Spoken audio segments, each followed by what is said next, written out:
Izina Divine ni izina rifite isura ya gikristo ndetse n'ibisobanuro byimbitse ku bijyanye n'imyemerere n'imyifatire myiza.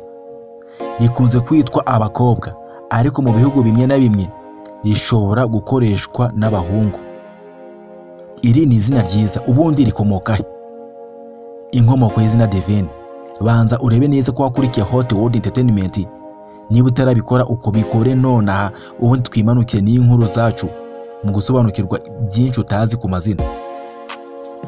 Iri zina Divine rikomoka ku rurimi rw'icyongereza, aho Divine bisobanura icy'Imana, gitagatifu cyangwa se gihambaye ku rwego rw'umwuka.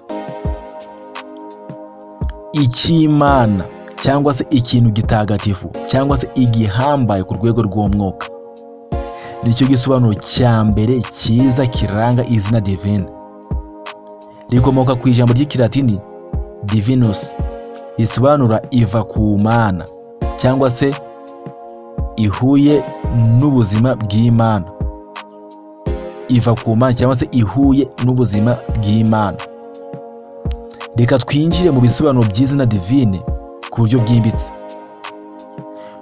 Divine, reka turebe ibisobanuro bine bya nyabyo.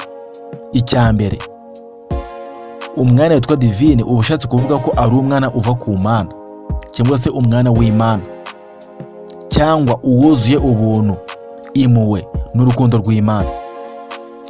Cyangwa se uwo mwana witwa iryo zina ashobora kuba ari uwera cyangwa utagatifu nk'uko Kiliziya Gatolika ibyita, ufite umugisha n'ubusabaniramana. Uwo muntu ufite ibi bintu, uva ku Mana cyangwa se umwana w'Imana, uwuzuye ubuntu, impuhwe n'urukundo rw'Imana, uwera cyangwa se uri mutagatifu, ufite umugisha n'ubusabaniramana, uwo niwe wenyine witwa Divine. Ibiranga abantu bitwa ba Divine ndetse n'umuco rusange. Nubwo buri muntu agira umwihariko, abantu bitwa ba Divine bakunze kugaragaza imico myiza, urugwiro n'impuhwe, ubupfura n'ubwitonzi, gukunda Imana n'abantu, umutima wo gufasha no kwita ku bandi, guharanira ukuri n'ubwitange. Ibi nibyo biranga aba bantu bitwa ba Divine. Izina Divine mu mico n'indimi zitandukanye, mu rurimi rw'igifaransa Divine bivuga uw'Imana cyangwa se w'Imana.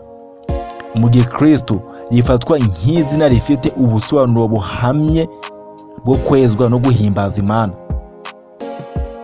Izina Divine ni izina ryiza rifite ubusobanuro bukomeye mu rwego rw'umwuka n'umuco wa gikristo.